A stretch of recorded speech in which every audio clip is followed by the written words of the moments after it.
Hello and welcome back to my YouTube channel. My name is Amir and I am your learning buddy. In today's video, we are going to talk about a very crucial topic of English, that is active voice and passive voice. But before that, if you haven't subscribed to my YouTube channel yet, then press the subscribe button and hit the bell icon so that you never miss the latest updates. So without further ado, let's get started.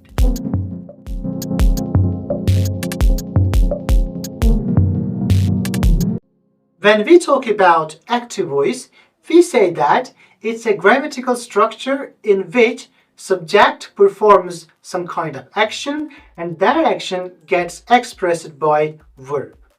Subject performs some kind of action and that action is expressed by verb. You have to remember that in active voice, subject is doer. Subject is doer all the time. It's the doer of work. It's the doer of action, we can say. For example, the cat chased the mouse.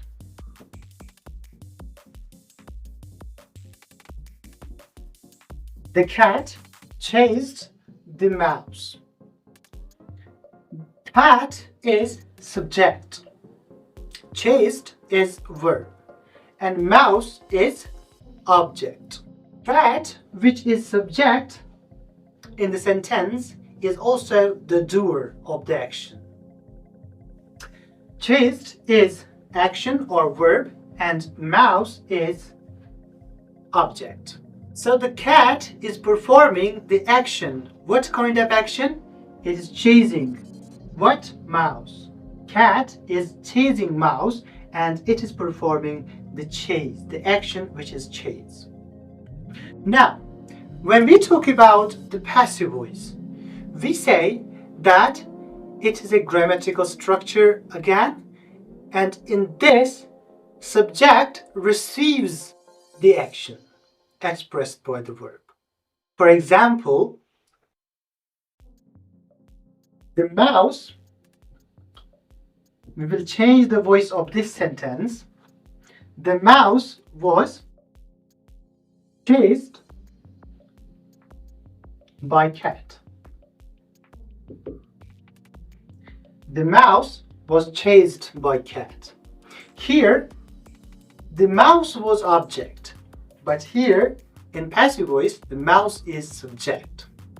And what happens to mouse? Mouse is receiving the action. What kind of action? It is this action, chased.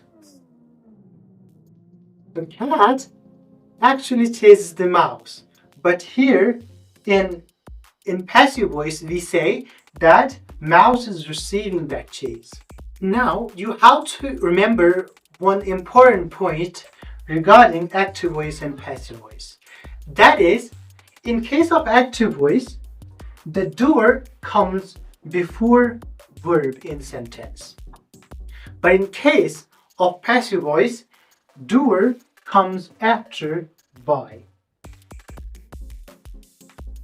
This is the point what you have to remember, and by this point you can easily differentiate between active voice and passive voice. You can easily judge whether the sentence is in active voice or is in passive voice. Alright, if this is the concept, then how can we change the voice of a sentence? How can we change the active voice, which is a direct sentence, into a passive voice?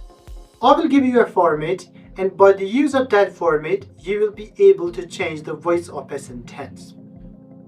The format of changing active voice into passive voice is, first you have to remember one thing. You have to shift object at the place of subject and subject at the place of object.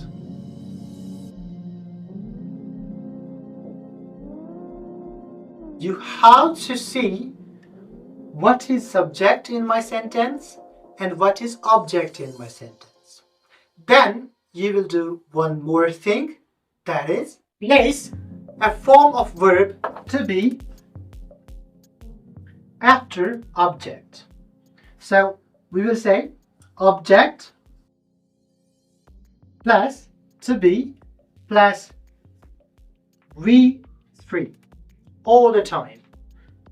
The third form of verb will be used here in the format. And then use by and plus subject.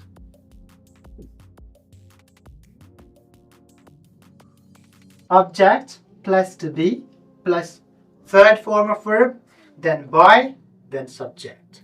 For example, in case of active voice, we will say she has written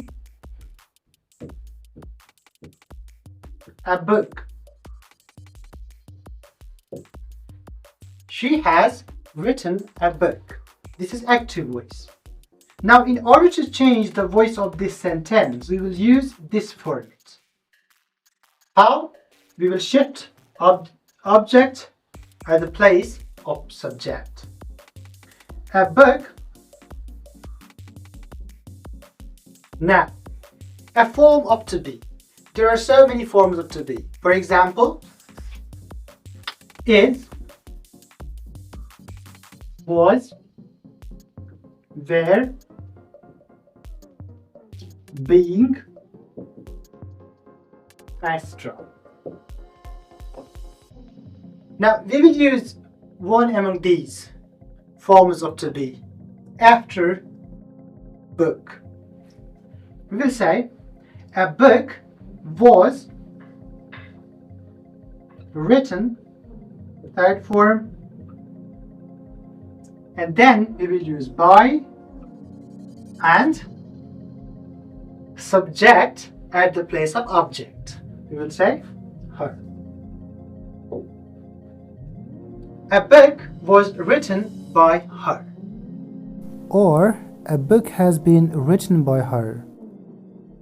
The meaning remains the same, but only the voice changes.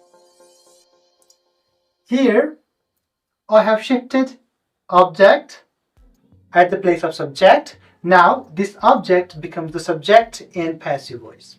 Then I use a form of to be, then I use third form of verb, and then by, and then the subject of active voice. But here, what does it become? Tell me in the comment section.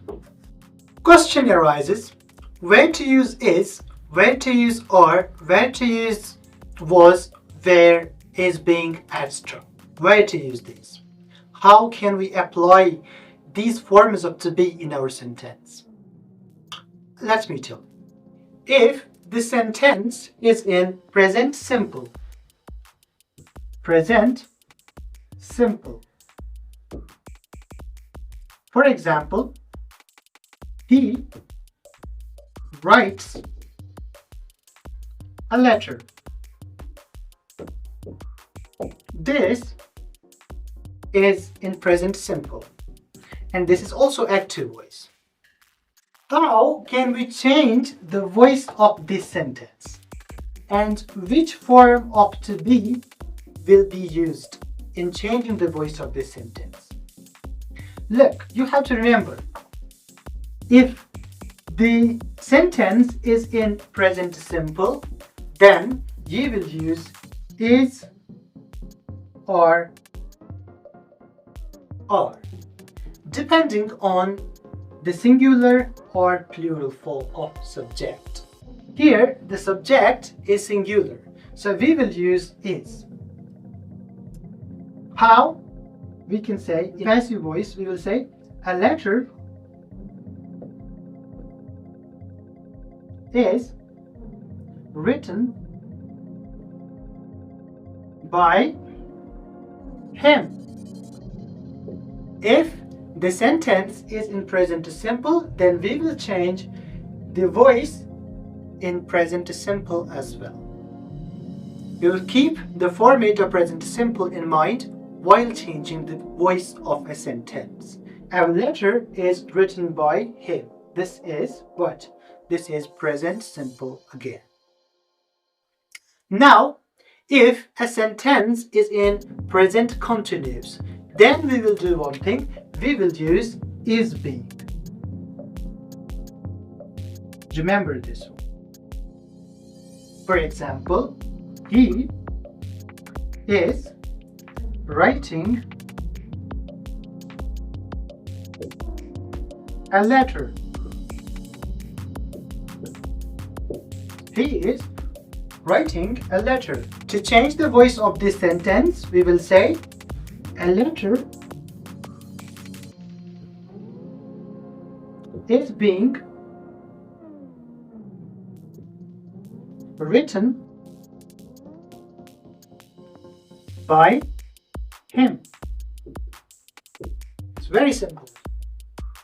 A letter is being written by him. The format of the sentence remains the same, only voice changes.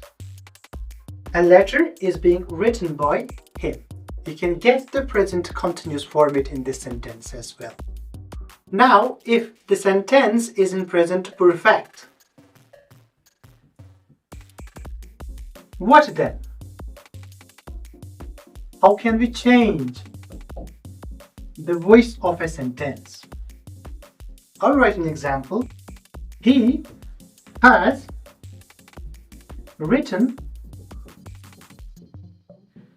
an article.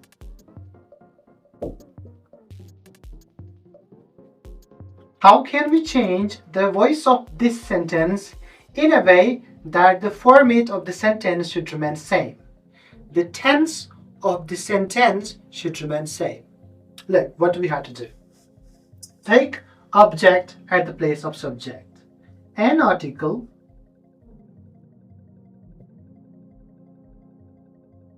has been written by him.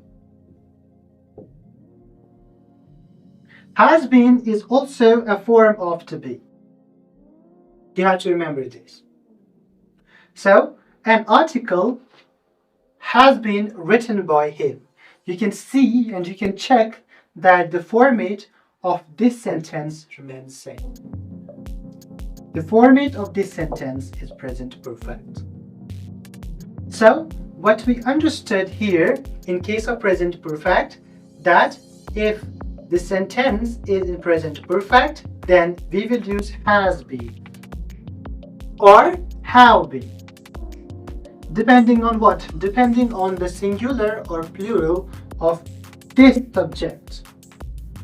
The subject of active voice will not be taken in consideration while using has been or have been. For other sentences like the sentence in past simple or past perfect or future simple or future perfect, etc., you have to remember one thing, that you have to change the voice of sentence, not the format of the sentence. So practice it, and if you feel that there is still some kind of confusion, then let me know in the comment section. I will definitely work on that and I will try to clear your doubts in the next video. So meet you in the next video. Until that, stay safe and keep speaking English.